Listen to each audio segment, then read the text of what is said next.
How many human species were there? This question sounds simple. It seems like you could answer it with a single word. But once you bring in prehistoric ages, fossils, genetic research, and new discoveries, the picture starts to change. Human history is not a straight line, but the story of a vast tree with branches that split, disappear, and sometimes converge again. Today, only Homo sapiens, us, are left on Earth. But in the past, the stage was much more crowded. Different human species shared the same land, hunted the same prey, sometimes encountered each other, and sometimes mixed. The story of humanity began about 6-7 million years ago. Our ancestors who lived in the wide savannas of Africa were not fully human. Imagine, they could climb trees with their small brains but could also walk on two legs.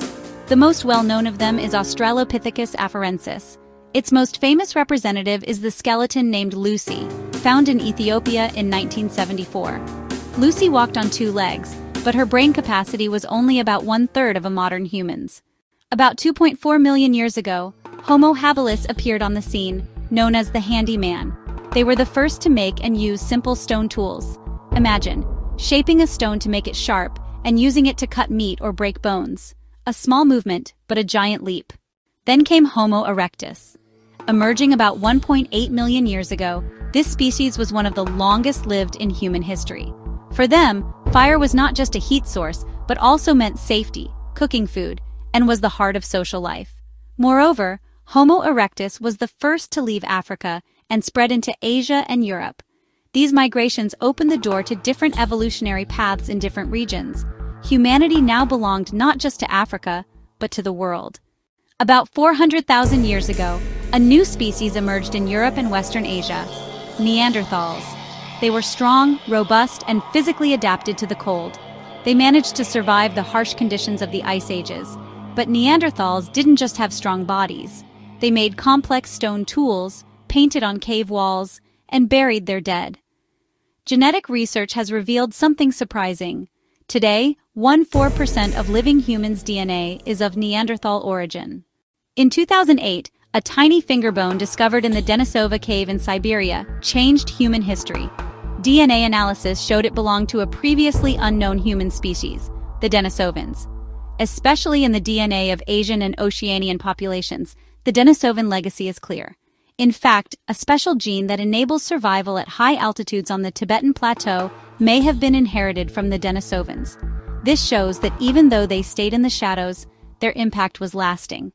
In 2003, the discovery of small skeletons on the island of Flores in Indonesia shocked the scientific world.